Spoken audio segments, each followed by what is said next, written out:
Luiz Barsi é desde sempre um apaixonado pelo mercado acionário. Ele já participou de milhares de reuniões com executivos e já visitou as sedes e fábricas de dezenas de empresas com ações listadas na bolsa. Nem nas férias ele desliga do mercado acionário. Quando eu era criança, eu lembro que nas nossas viagens internacionais, meu pai sempre me levava para conhecer bolsas de outros países. Nessa foto, você vê eu e meu pai em frente à Bolsa de Lisboa, que a gente aproveitou para conhecer numa viagem a Portugal. Já quando viajávamos pelo Brasil de carro, diversas vezes o meu pai dava um jeitinho para fazer algum desvio e conhecer alguma fábrica ou sede de uma empresa listada. Às vezes a gente demorava 3 ou 4 dias para chegar ao destino final, porque ele ia parando e conhecendo empresas. Como ele gostava muito de ir para Gramado e até hoje ainda gosta, a gente aproveitava para conhecer as fábricas da Randon em Caxias do Sul, a fábrica da Marco Polo, também em Caxias, a Renar Maçãs, em Santa Catarina. Meu pai sempre acreditou que para o investidor ter retornos acima da média do mercado, ele precisa conhecer melhor que os outros o funcionamento dos negócios listados. Você só tem vantagens competitivas para obter retornos superiores quando também conhece melhor que os outros as empresas que você está investindo. O Peter Lynch talvez seja o maior expoente desse pensamento. Um dos mais bem-sucedidos investidores de todos os tempos, Lynch sempre teve como maior mantra a frase "invista no que você conhece". Para ele, se você não estuda a empresa nenhuma, você vai ter o mesmo êxito ao comprar ações que teria num jogo de pôquer apostando sem antes olhar as cartas. Lynch não se conformava que os americanos se mostravam dispostos a perder horas pesquisando preços de passagens aéreas para economizar $100. Mas esses mesmos americanos eram descuidados o suficiente para arriscar as economias de uma vida comprando ações de uma empresa que mal conheciam. Muitas vezes a pessoa fazia um grande investimento simplesmente porque ouviu algum desconhecido defendendo a empresa no metrô. O mais irônico disso tudo é que, mesmo assim, Peter Lynch acreditava que pequenos investidores têm grandes vantagens competitivas para investir na bolsa, se fizerem as suas análises direito. Qualquer pessoa normal, utilizando 3% do cérebro, dizia Lynch, pode escolher as suas ações melhor que um especialista de Wall Street. Isso porque grandes ideias de investimento podem surgir na rua, num shopping ou em qualquer lugar. Lynch ganhou muitos milhões de dólares e multiplicou o capital investido por mais de 20 vezes com a rede de comida mexicana Taco Bell.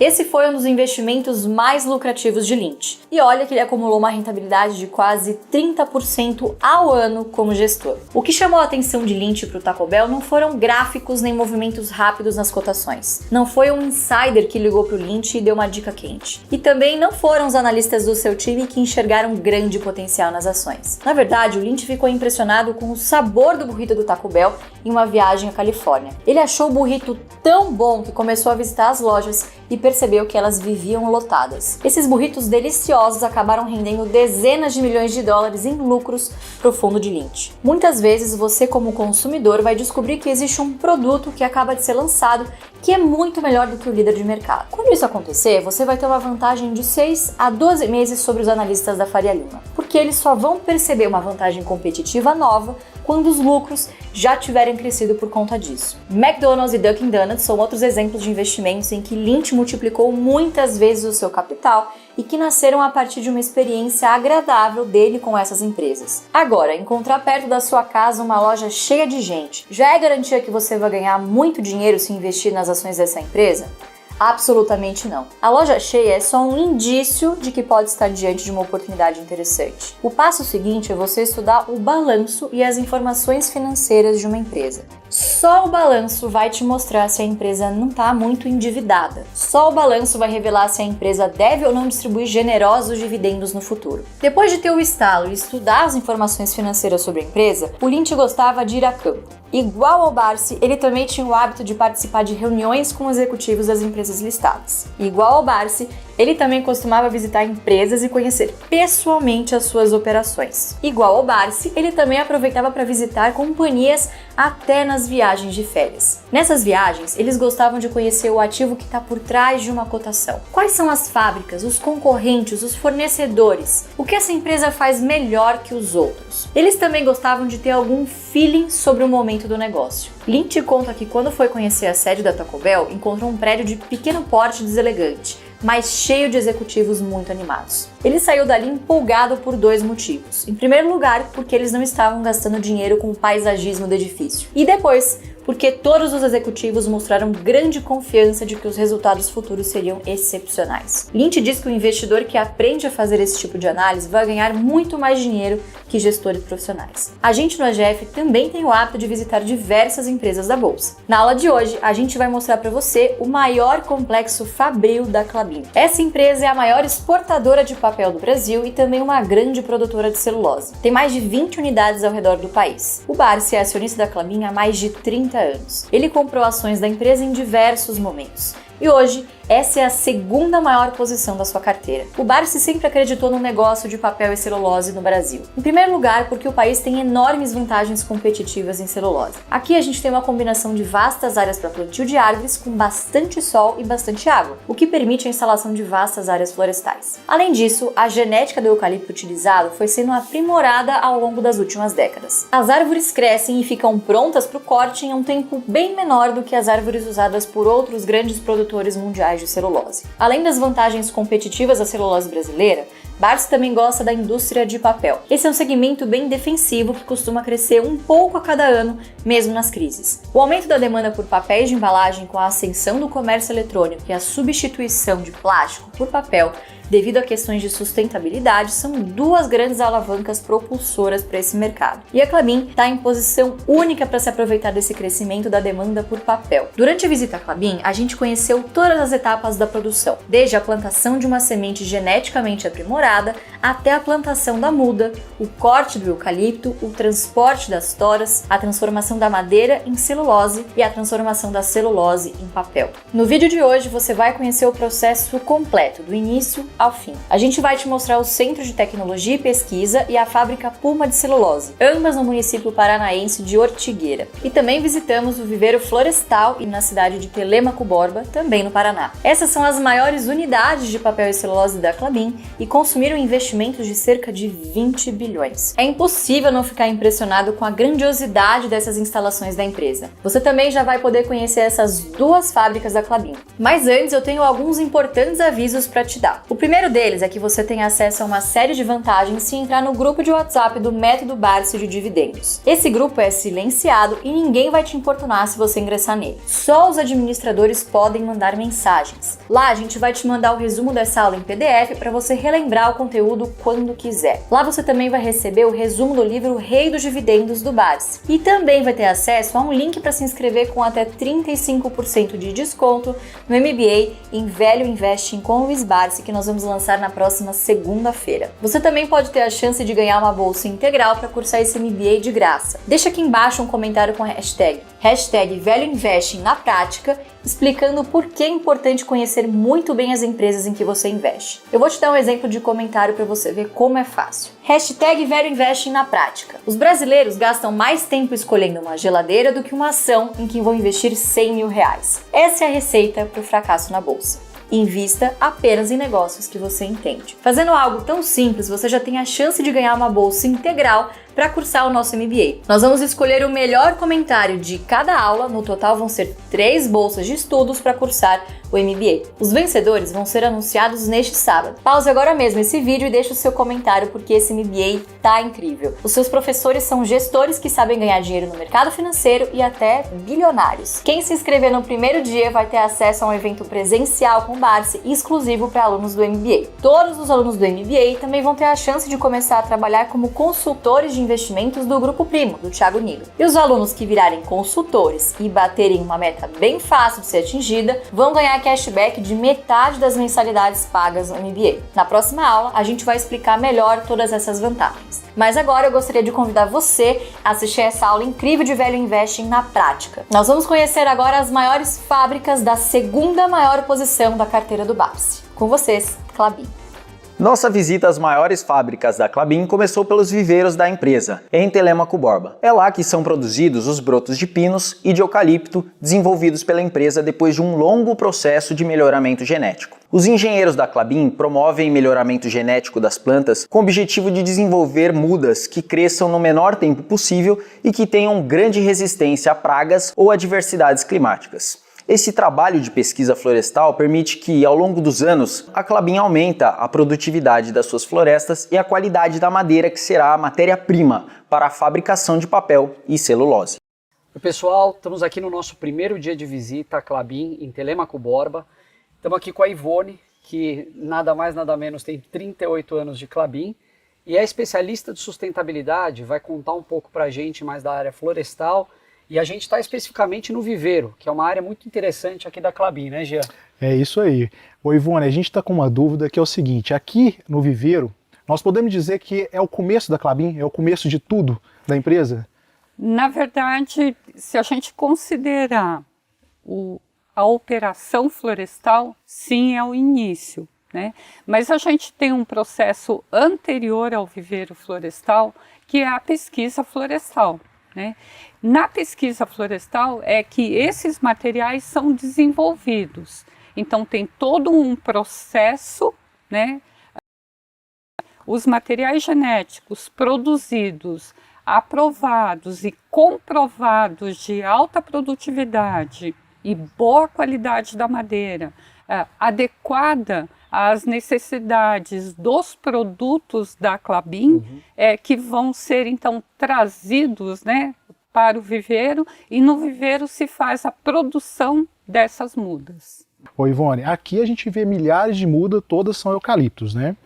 Nós estamos aqui no Jardim Clonal de Eucaliptos, né? Então aqui é, digamos assim, o berço, né, onde nós vamos produzir os brotos que vão ser as mudas do futuro. Só te interrompendo, é isso que eu ia te perguntar, para o pessoal entender que está assistindo a gente, como que é esse processo aqui, porque você falou de clonagem, né? Então, como é que funciona essa questão de escolher os brotos, que você falou bem de matriz também antes, né? Como é que isso funciona direitinho? Só mostrando para vocês que um calhetão, como a gente chama, né? Esse berço aqui, né? Esse berço, ele está com o mesmo material genético. O que significa isso? Significa que teve todo um trabalho lá no melhoramento genético, né, onde essa matriz ela foi produzida, né, ela tem as características de produtividade e de qualidade da madeira que são adequadas para o nosso processo fabril. Isso é justamente para não perder, né, também, né? Isso. Você plantar lá e não ter perda. E aí, se a gente for pensar, isso aqui veio então de uma árvore, né? Aquela árvore, ela foi então reproduzida, né, através de um sistema que a gente chama de clonagem, porque o eucalipto tem a capacidade de, mesmo ela tendo 6, 7 anos, quando você corta o eucalipto, ele vai brotar. Aqueles brotos bem próximos do chão, né, os brotos, eles têm a capacidade então de enraizar, formar raízes. Então você pode cortar aquele broto em segmentos, né? Eles vão, às vezes com a ajuda de hormônios, às vezes não, né? Eles vão enraizar e produzir uma nova muda. Então nós temos o plantio dos brotos nas bandejas, né? Em cada um dos tubetes da maneira mais adequada, e vem então para a primeira fase, que é essa fase de enraizamento. É quando aquele brotinho, né, vai criar as suas primeiras raízes, né? Esse período é de mais ou menos 30 dias e você tem que ter condições ideais de umidade e temperatura para as plantas. Depois desses 30 dias, as plantas passam por um período que a gente chama de aclimatação, né, que é o período onde ela vai perdendo essas condições adequadas, né, e vai se endurecendo ou vai se rustificando, que é o termo técnico que a gente usa, para dizer que uma muda ela vai estar capaz, né, se vocês olharem e lembrarem daquele brotinho, era um brotinho frágil, né? Agora a gente tem o que? Uma muda pronta para ir para o campo, já durinha, né? E ela vai para o campo, ela vai resistir. Esse período de aclimatação, né, e rustificação demora mais ou menos 60 dias. Então uma muda dessas está pronta para ir para o campo entre 80, né, a 110 dias. Tá? Então esse é mais ou menos o período necessário para você ter uma muda de eucalipto pronta para ir para o campo. No caso do Pinus, ela demora um pouco mais, então é de 180 a 210 dias, de 6 a 7 meses. Né? No caso do eucalipto, é em torno de 3 meses. Essa é a diferença entre o eucalipto e o Pinus. Aqui, então, vocês têm a muda pronta, né, para ir para o campo, e também com as suas raízes, então, como foi falado ali, com o tubete, né, que tem estrias internas para direcionar as raízes para baixo, né, e aqui vocês podem ver, então, as raízes já direcionadas para baixo, para ajudar a formar a raiz principal, que vai ser a raiz pivotante, e a raiz que vai ser capaz, então, de sustentar, né, uma árvore de 30, 35, 40 metros de altura, né, você vai ter uma raiz aqui, então, que vai ser capaz de sustentar uma árvore desse tamanho.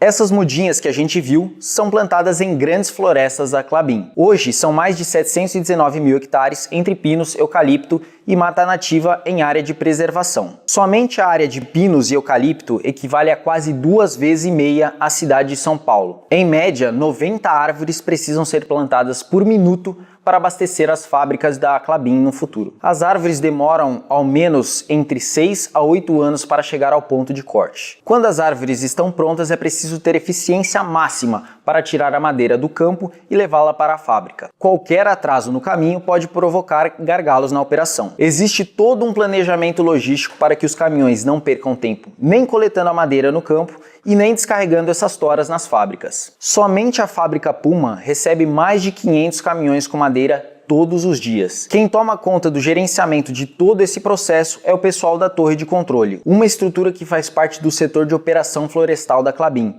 e que você vai conhecer agora.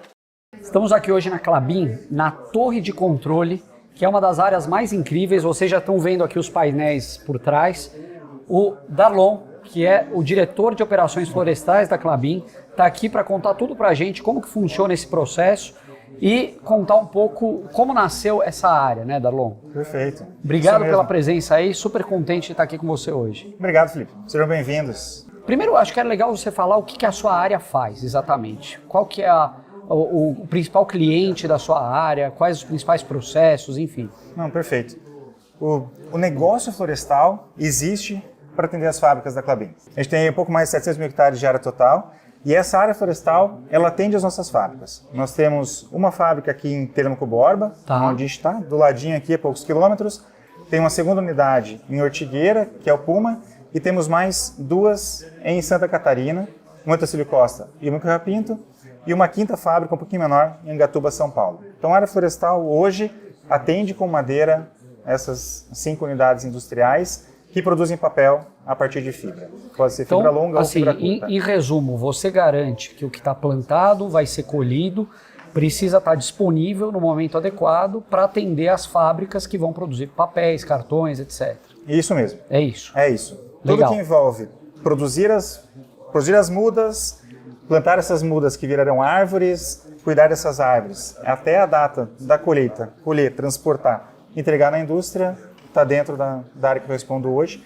E daí tem esse grande time aqui que ajuda a enxergar tudo isso em tempo real e fazer que as coisas aconteçam no seu devido tempo. Isso que eu ia te perguntar, porque a gente vê aqui que é o estado da arte de tecnologia, né? Eu acho que talvez é uma das coisas mais inovadoras do setor, né? O nível de informações e detalhes é altíssimo. O que motivou a criação de toda essa estrutura aqui? Como é que foram as dores de vocês para criar então esse setor aqui que você falou que é recente, né? Novo. Isso. Essa torre de controle é bastante nova.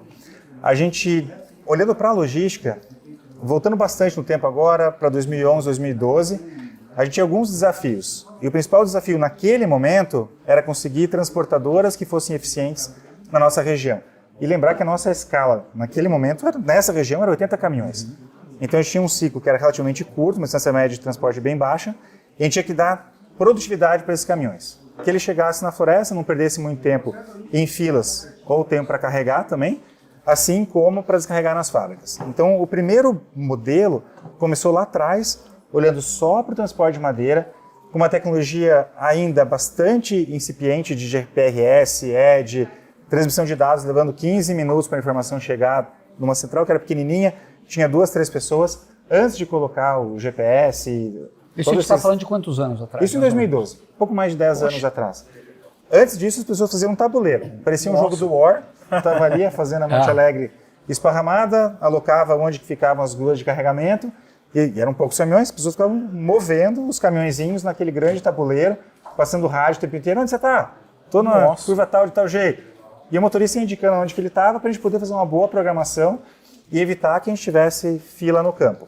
Daquele tabuleiro, que era quase um joguinho de War, ele passou no primeiro momento para o Excel. Era a mesma coisa, continuava com rádio, mas passando o rádio, sabendo onde estavam os caminhões, para fazer no Excel já esse controle, e permitia, porque eram poucos caminhões. Quando vem em 2012, a gente faz um projeto que a gente traz tudo isso já com a tecnologia que levava os 15 minutos para transmitir o dado, para chegar, mas já enxergava melhor onde estavam os caminhões, as gruas. A gente começou a calcular de forma automatizada o tempo que o caminhão levava para chegar na frente de carregamento, ficava lá esperando e voltar. Então toda essa dinâmica começa lá atrás com a logística. A gente vem em 2016 com o projeto Puma, essa fábrica grande aqui de Ortigueira. A gente tinha uma entrega de madeira que triplicou na hora que a gente foi colocar o Puma em operação, triplicou toda a operação, número de caminhões, máquinas, toda a estrutura precisou aumentar. E já começou a ficar inviável mexer no tabuleiro. Ficar ali no tabuleiro já tinha deixado para trás, mas já ficou inviável usar a tecnologia. Mas isso já era previsto, né? Não é que foi uma surpresa para você. Não, a gente sabia que precisava de tecnologia. Totalmente previsto. Sim, então em 2014, 15 a gente já começou a mudar o projeto. Não vai mais ser transmitido por satélite, a gente precisa de outra tecnologia agora. A gente foi atrás do rádio digital. Então a gente fez algumas parcerias, instalou 6 antenas de rádio digital onde a Klabin opera. A gente tem uma super estrutura e conseguiu transmitir em tempo real. Tempo real para a gente é de minuto em minuto, 2 minutos. Aqui também em tempo real hoje, Aqui tudo em tempo real hoje. Ainda com essa mesma estrutura que tinha lá atrás, com mais algumas que a gente evoluiu. Então essa malha de rádio permitiu passar em tempo real as informações, só que desenvolvimento de tecnologia. Sim. Então agora, ao invés de ficar acompanhando no que era uma tela um pouco mais simples, vamos fazer despacho automático. Então já começou a evoluir com tecnologia, fez parcerias com empresas de otimização e matemática avançada, que ele enxergava onde o caminhão estava, projetava o resto da rota, quanto tempo ia ter de fila, tempo de descarga, o restante aqui para não pegar fila na fábrica, olhar que densidade básica que tinha da madeira aqui. Então a gente construiu na logística isso, olhando lá a malha, né? A malha de como fazer direito com produtividade. Deu um upgrade de 2012 para 2016, uma super evolução nisso, com algo que para a gente é muito importante. Começar aonde que a gente perde produtividade na operação. Então a gente começou, como era de minuto em minuto, esse caminhão está parado 10 minutos aqui. Por que ele está parado lá? Daí a gente entrou bastante contato com os nossos parceiros, fornecedores. Eles estão aqui, inclusive, fornecedores de transporte, que eles entram em contato com os motoristas deles. O caminhão, o motorista parou por algum motivo, ele entra em contato, vê se há alguma manutenção, se há alguma condição específica da via, se ele parou por qualquer motivo, para dar produtividade e anotar onde que a gente está perdendo eficiência. Você identifica um possível desvio e age para corrigir esse desvio imediatamente. Exatamente isso. Então o teu tempo de parada ele vai ser mínimo. A gente reduz tempos improdutivos da nossa operação. Pegando esse gancho que você está falando de produtividade, só para o pessoal ter uma ideia, uma noção de onde a gente saiu aqui na Klabin e aonde a gente chegou em produtividade. Você tem alguns números, alguns dados? Saímos de tanta... A gente demorava, 3 horas e agora a gente demora 1 hora para carregar. A gente ficava no pátio tanto tempo e agora chegamos a tanto. Sim. Acho que um bom exemplo para a gente é o pátio de Monte Alegre. Nesse pátio aqui, quando a gente começou com a tecnologia, isso levava um caminhão, o tempo que ele entrava na fábrica, até o tempo que ele sai da fábrica, todo esse tempo lá dentro, passava de 70 minutos. Quando a gente pega hoje, ele está em 35 minutos. Uau! Então, se a gente olhar uma das telas ali, o nosso alvo é 36 minutos em 35.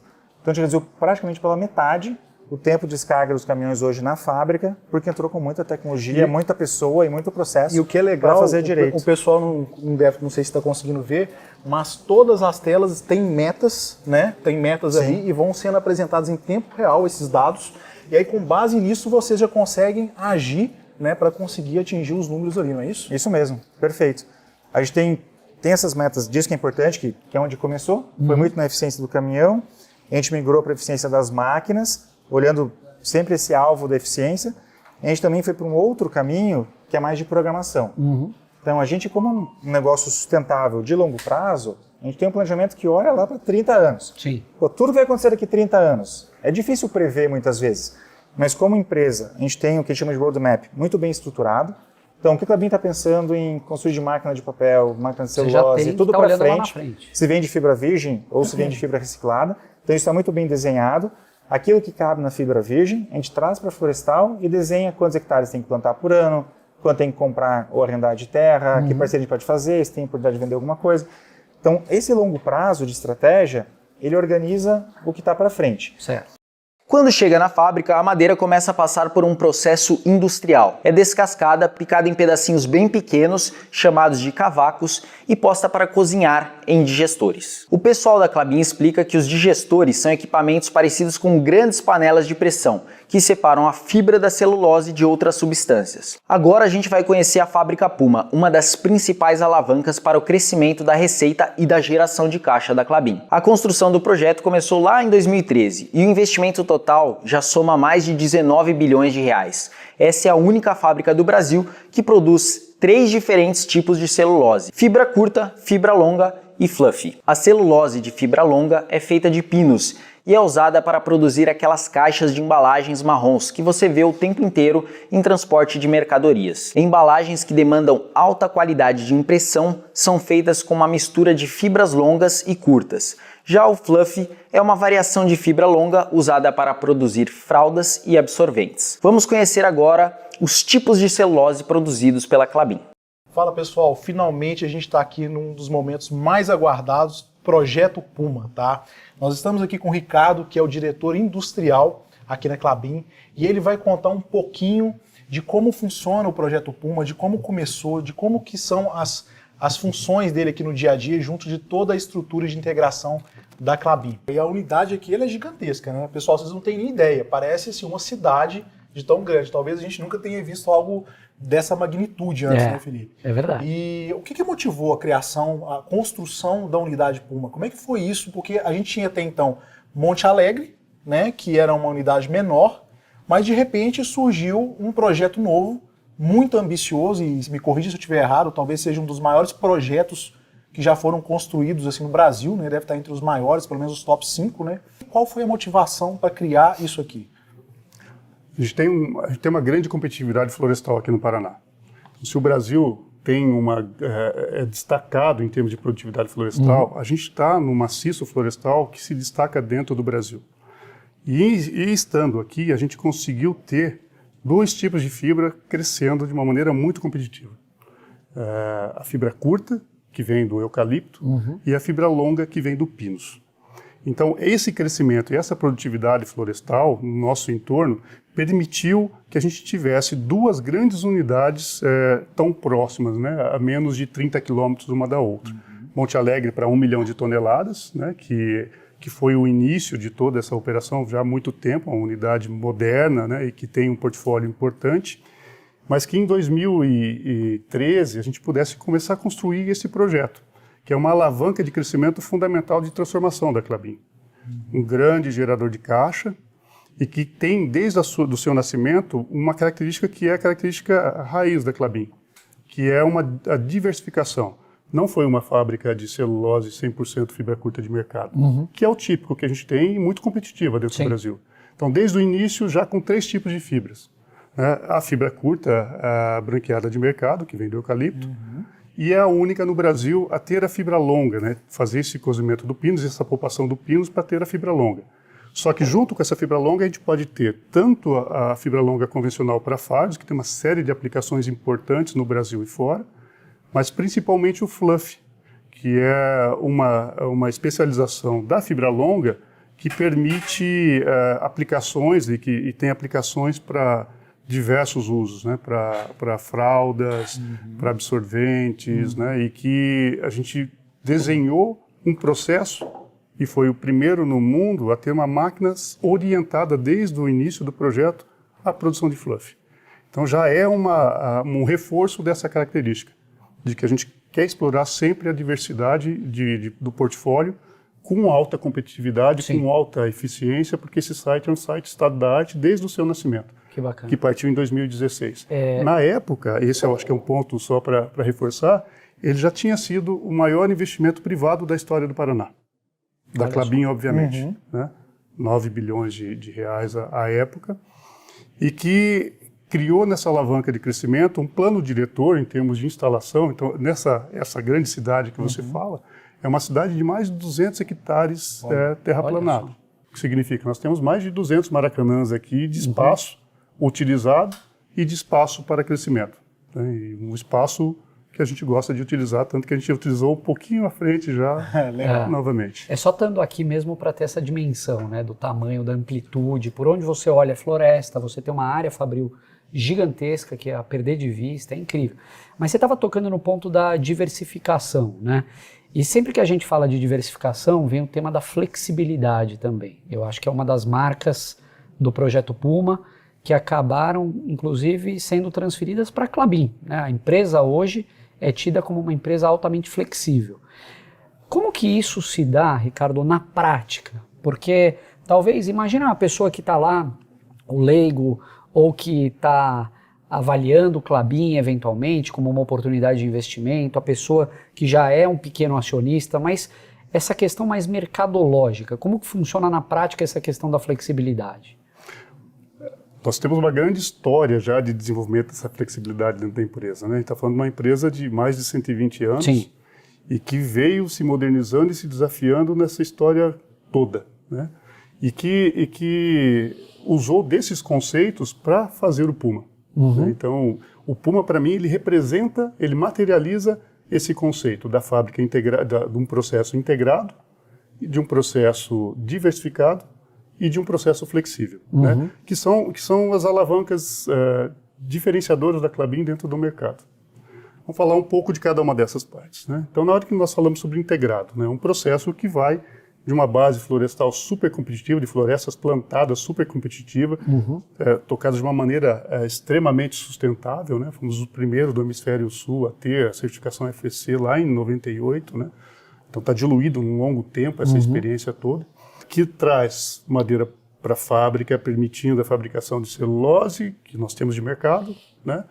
Como a fabricação de kraftliner, que é utilizado nas nossas indústrias de conversão. Então, a Klabin Embalagens, que faz tanto papelão ondulado, caixas de papelão ondulado, quanto sacos industriais. Sim. Então, aqui você tem a verticalização, né? Perfeito. Essa questão do negócio integrado. Nós somos grandes fornecedores do mercado, né? Tanto do nacional quanto de exportação, mas nós temos grandes operações de conversão interna no mercado nacional. Que são teus clientes. Que são os nossos maiores também. clientes. Exatamente. Tanto a Klabin Embalagens em papelão ondulado quanto em sacos. Tá. Então isso mostra essa integração. Isso permite uma série de possibilidades de gerenciamentos que são únicos por ter essa cadeia completa. E ser líderes nos segmentos em que a gente trabalha. Então, tanto no papelão ondulado quanto em sacos industriais, líderes do mercado nacional. Perfeito. Então, essa é a primeira parte. A segunda, eu passei um pouco por ela, que é ser diversificado. Sim. Então, ser diversificado é você ter uma escolha de portfólio que te permita fazer a melhor alocação, né, ano a ano, onde você consegue melhores retornos. E isso deu uma previsibilidade nas receitas, provavelmente, né? Isso traz resiliência demais. Porque à medida em que você tem celulose de alta qualidade, de fibra curta, né, você tem, e que nós temos clientes super especiais, a gente tem condições de procurá-los, a gente tem um portfólio de clientes bastante importantes na fibra curta que nós temos. Temos a fibra longa, o único no mercado nacional a fabricá-la, né, e tem o fluff de melhor qualidade em função do projeto que nós partimos desde o início. E aí nós vamos para a kraftliner, que nós podemos tanto converter internamente dentro da companhia, quanto exportar. Aqui vai sair a terceira perna, que é a perna da flexibilidade. E um grande portfólio de cartões para o mercado nacional e para a exportação. Então, isso é o que traz essa resiliência e previsibilidade de resultados. Ricardo, você estava mostrando para a gente como chega a matéria-prima aqui em Puma e o que ela se torna depois, né? Você estava mostrando, tem como você mostrar para o pessoal? Eu acho que todo mundo fica curioso, né? Tem. O que produz aqui, qual que é o resultado, né? Tem. Hoje, como capacidade, né, nós recebemos entre 20 e 22 mil toneladas de madeira e esse número vai crescer com a partida da máquina 28. Nós estamos num site, numa unidade, que produz mais de 1.600.000 toneladas de celulose de mercado, que partiu uma máquina de kraftliner que é uma inovação do mercado, que é o Eucaliner, que tem a sua capacidade de 450 mil toneladas, e temos uma máquina de 460 mil. Tudo dentro. No final do ramp-up, teremos uma fábrica de mais de 2,5 milhões de toneladas. A Klabin hoje ela tem um tamanho de 4,2 milhões. Então, no futuro, com o ramp-up da máquina 28, no final da curva de produção dela... Que é o Puma 2. Que é o Puma 2. Que O Puma 2 é a máquina quando? 27 e a máquina 28. São duas máquinas. A gente chama de fase 1, que já partiu, que é a máquina 27, né, que produz o Eucaliner, e a máquina 28, que é a fase 2, junto com outras plantas necessárias, que partem no segundo trimestre desse ano. Tá? Dessa Klabin, que no futuro é 4,7 milhões, o Puma é 2,5 milhões. Então é uma unidade bastante Mais moderna, significativa, isso aí. Né? E para fazer o que nós fazemos hoje, né, de produção, mais de 2 milhões de toneladas, a gente recebe todo dia mais de 20 mil toneladas de madeira úmida com casca. 20 mil toneladas. Isso. Mais de 20 mil toneladas. Isso corresponde a quantas carretas? Curiosidade. Assim, cada caminhão você pode pensar em 30 toneladas, então aí você consegue ter uma ideia dos 600, 500, 600 caminhões. E essa madeira úmida com casca chega na fábrica, nós descascamos. E é isso aqui. É o que vai gerar esse cavaco. Né? O que acontece é porque nós somos e optamos por ser uma fábrica extremamente competitiva, a gente traz essa madeira com casca para dentro da unidade, descascamos essa madeira e utilizamos essa casca junto com outros resíduos da própria madeira, do processamento da madeira, para gerar energia em caldeiras de força. A partir dali, eu tenho essa tora gerando esses cavacos, tá?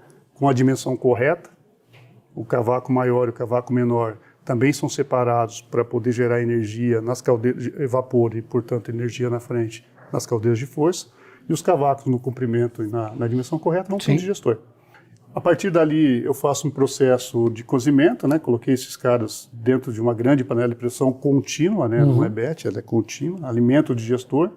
Eu gosto de dizer aqui, não sendo técnico demais, mas acho que é bem bacana, né? Se os engenheiros florestais que tapem o ouvido. Você tem celulose aqui dentro, aí tem hemicelulose, tem outros tipos de celulose, e tem lignina, que é o que sustenta a árvore. Sim. No processo de cozimento, basicamente, o que nós fazemos é colocar ali uma tesoura química, né, que é uma solução à base de soda, que vai quebrar a cadeia de lignina e liberar a fibra. E aí o que nós chamamos de processo craft, né, são esses compostos de enxofre que tem dentro dessa mesma solução, que a gente chama de licor branco, que vai fazer com que essa soda seja mais seletiva, direcioná-la muito mais à lignina e menos à fibra para poder preservar a celulose. Eu faço esse processo dentro do digestor, vou quebrando essas cadeias de lignina, liberando a celulose. No final do digestor, eu faço um grande processo de lavagem para tirar essa lignina que eu tirei e outros sais que acabaram sendo formados, e eu tenho essa polpa lá. Né? Eu tenho essa polpa na saída do lavador para o eucalipto, para poder perceber. E essa ainda tem um pouquinho de lignina, você falou, né? Correto. Aqui tem um ponto que acho que vale a pena, Felipe, ressaltar, que essa mesma densidade aqui, ela gerou no desenvolvimento de algumas décadas o nosso produto diferenciado do mercado, que é o Eucaliner, que é o produto produzido pela máquina 27 e que partiu em 2021. Né? Legal. Foi a fase 1 do Puma 1. Ele é o primeiro craftliner produzido no mundo com 100% eucalipto. O craftliner no passado era base pinos. É uma baita inovação. É uma baita inovação. E ele parte muito desse princípio. Então, eu consigo um produto em máquina que consegue reduzir o peso da caixa de papelão do lado. Basicamente, assim, na mesma especificação do papel para resistência, eu consigo ter menos fibras para a mesma resistência. Então, se tinha um papel que eu tenho de 150 gramas, eu consigo resistência para 135, eu consigo um de 135 com a mesma resistência. Poxa, então isso tem dado algo de 15, dependendo das aplicações, de 15 até 20% de gramaturas mais baixas no craftliner.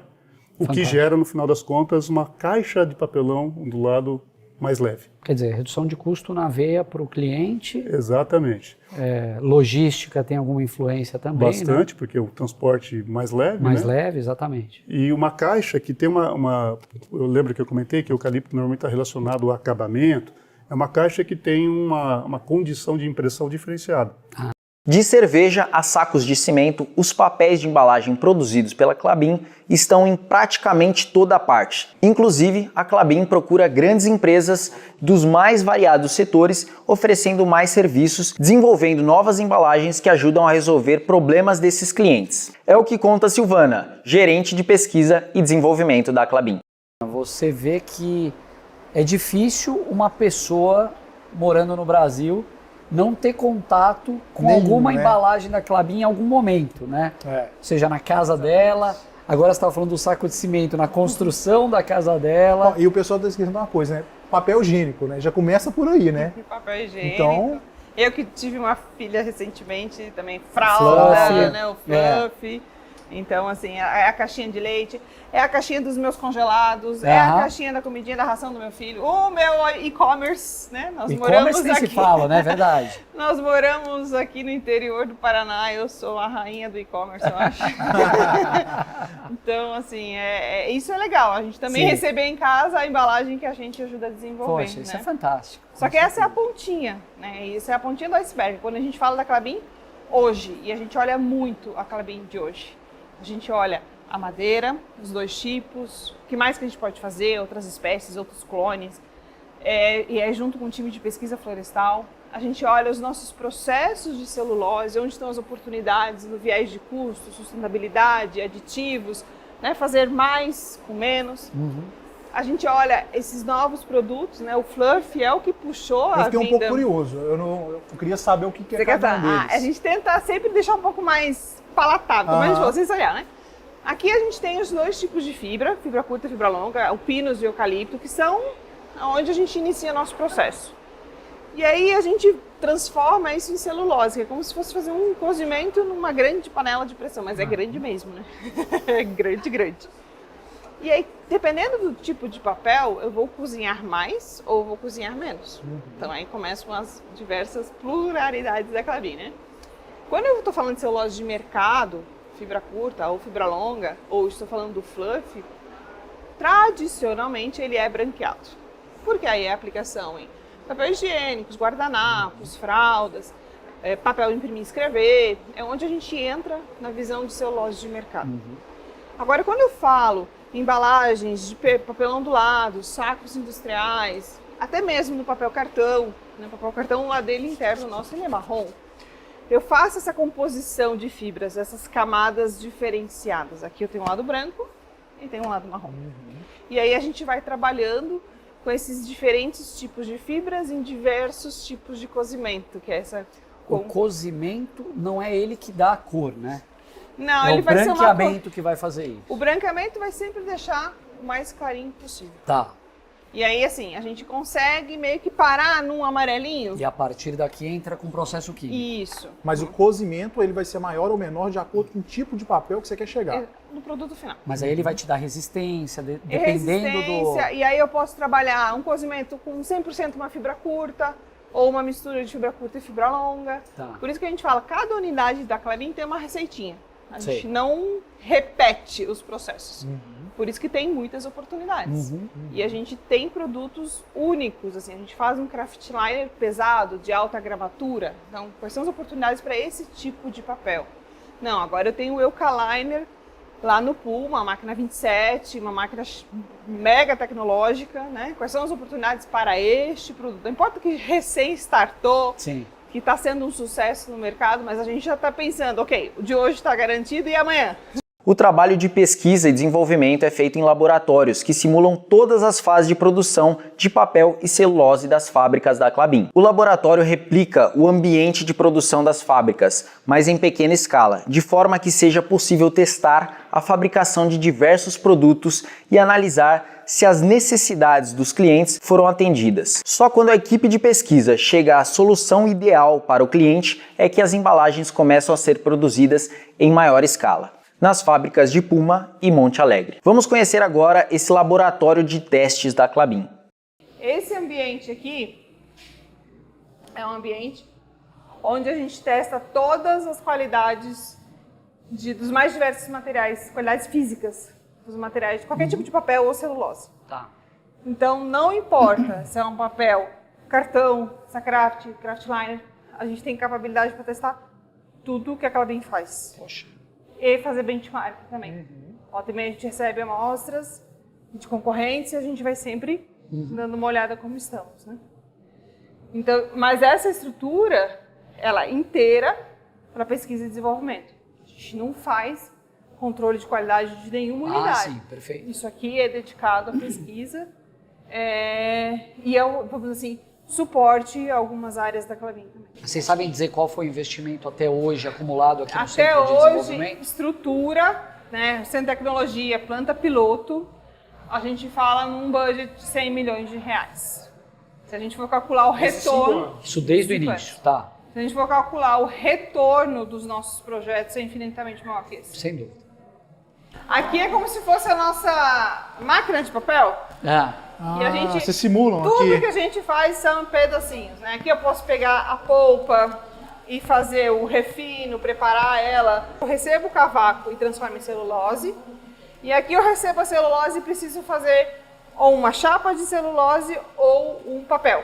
Então eu vou trabalhar a fibra mecanicamente nos refinadores, que no processo da fábrica é um processo contínuo, e eu vou formando as folhas. Esse equipamento me possibilita reproduzir aquelas camadas do papel cartão.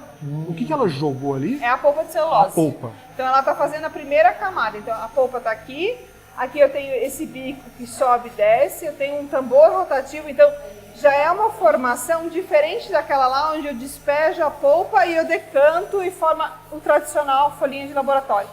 Aqui eu estou chegando muito mais perto da máquina de papel, seja da 27, da 28, porque eu tenho esse movimento. É tipo uma centrífuga. E aí esse movimento eu direciono a fibra, que é o que a máquina de papel faz.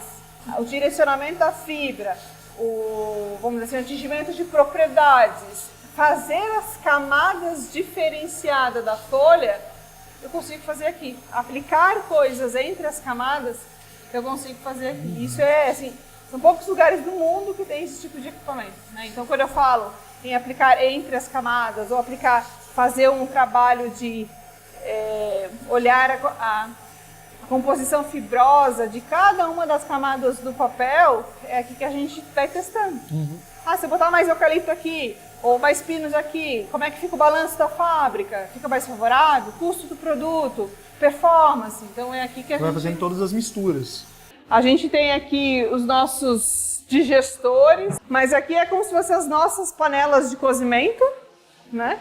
Então aqueles digestores enormes a gente faz aqui e a gente faz o branqueamento ali ou nos banhos, naquele banho lá, conforme o estágio de branqueamento. Então aqui a gente recebe o cavaco e entrega a celulose. Claro, elas lavam mais manualmente, o processo que é muito automatizado, aqui a gente, pela escala, a gente vai fazendo Então, de forma mais... esses tanques, entra cavaco, Aqui cozimento e sai celulose. Exatamente, alta temperatura, pressão, e aqui eles estão lavando a celulose.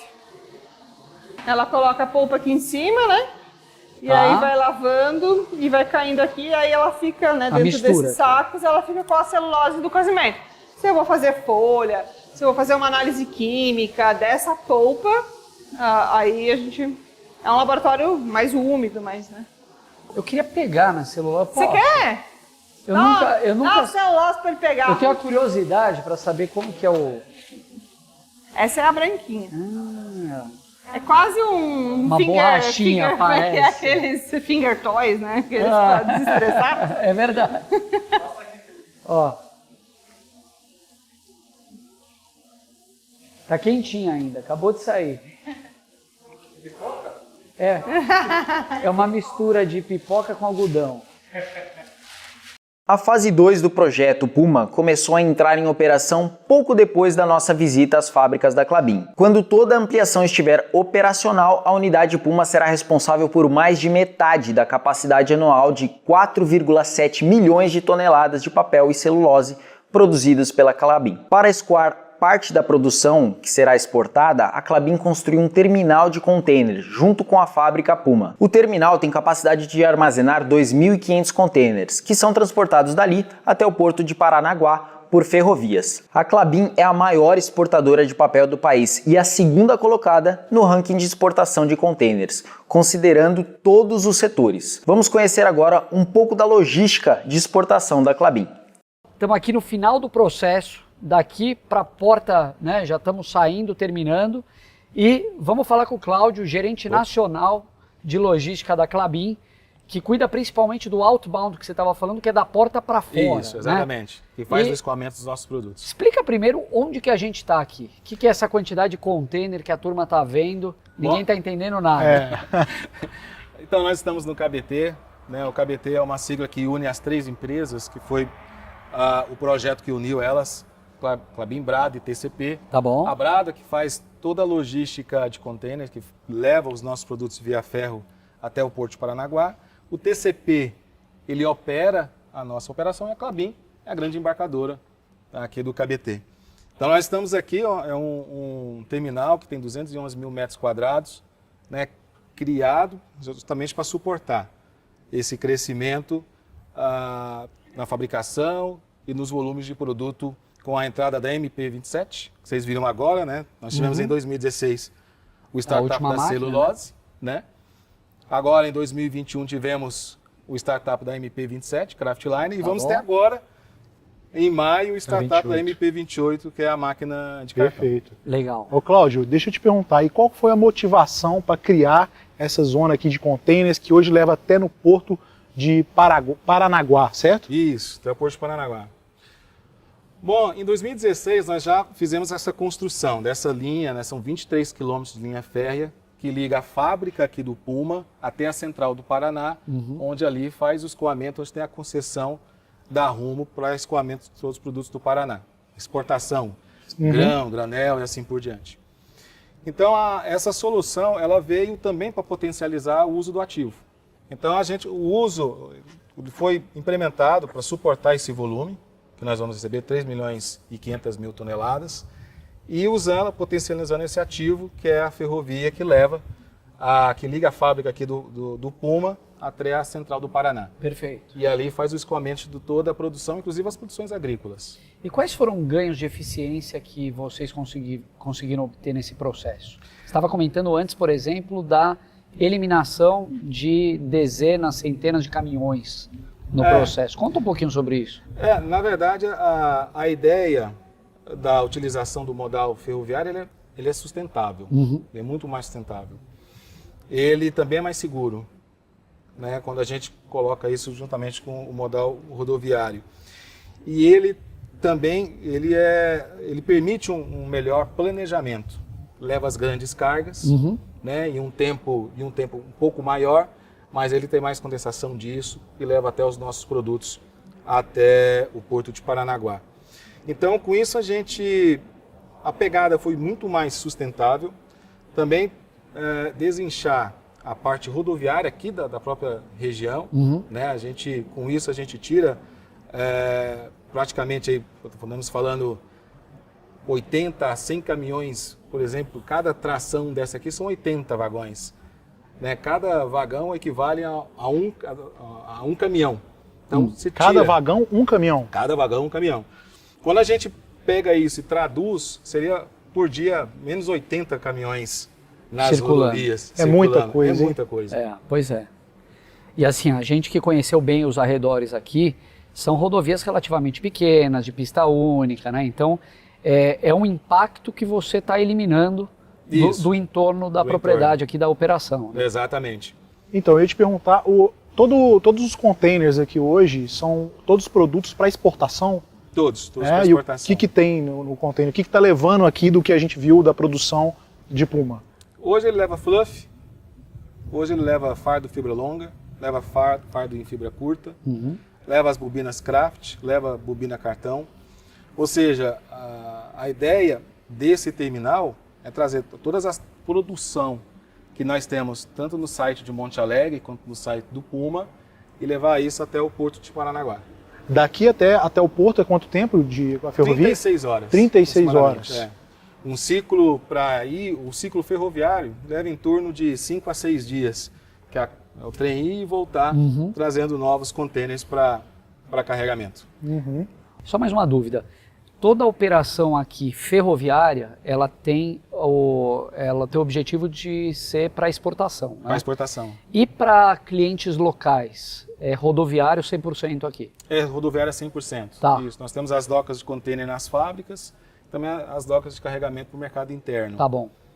Está chegando ao fim nossa aula sobre a visita às maiores fábricas da Klabin, no interior do Paraná. A Klabin é a segunda maior posição da carteira do Barsi, porque reúne um conjunto de diversas qualidades que ele gosta. A Klabin gera muito caixa e distribui dividendos generosos, com periodicidade trimestral. O negócio já se provou perene. A Klabin existe há mais de 120 anos e a empresa tem conseguido alocar capital para crescer, aumentando sua geração de caixa ao longo dos anos. É por isso que o Barsi gosta tanto dessa empresa.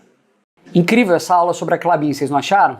A empresa já está na fase final de um grande investimento e tem excelentes perspectivas de começar a pagar cada vez dividendos mais generosos. E aí, meu amigo, uma hora ou outra isso acaba se transformando em valorização do preço das ações. A gente está chegando ao fim dessa aula. Na próxima aula, que acontece na segunda-feira, você vai descobrir o jeito mais rápido de você começar a investir na bolsa como um bilionário. Porque a gente vai abrir as inscrições para o MBA em Value Investing com Luiz Barsi. Esse curso é ideal tanto para quem quer começar a trabalhar no mercado financeiro como analista ou até como consultor de investimentos, como também para quem deseja construir patrimônio para ter mais conforto e segurança no futuro. Quem se matricular já na segunda-feira vai ter duas vantagens fantásticas. A primeira delas é ter acesso a um link para se matricular com desconto de até 35% no MBA do Luiz Barsi. Entre no grupo do WhatsApp do MBA clicando aqui embaixo para receber via WhatsApp o link de inscrição no MBA com esse desconto incrível. A segunda vantagem de quem se inscrever na segunda-feira é ter acesso a um evento presencial com Luiz Barsi exclusivo para alunos do MBA. São só 500 vagas para esse evento, hein? Na turma passada essas vagas acabaram em pouquíssimas horas. Então não marca bobeira, hein? Garanta já a sua vaga nessa segunda-feira. Esse MBA vai ter o foco no método Barsi de investimentos, grandes gestores de fundos e até bilionários da bolsa como professores, oportunidade para trabalhar como consultor de investimentos no Grupo Primo e a possibilidade de receber metade das mensalidades do MBA de volta se você começar a trabalhar como consultor. Se você quer aprender a investir em ações da forma correta, não tem MBA melhor no Brasil que esse do Luiz Barsi. Então já vai se preparando, já conversa com a sua família, com seu cônjuge, seus pais, seus filhos, já fala para eles que você não pode perder essa oportunidade de jeito nenhum. E aproveita também para já se preparar para se inscrever com o maior desconto possível e com ingresso incluso para participação no evento presencial com o Barsi. Eu vou ficando por aqui, um abraço para todos vocês e vejo vocês na segunda-feira.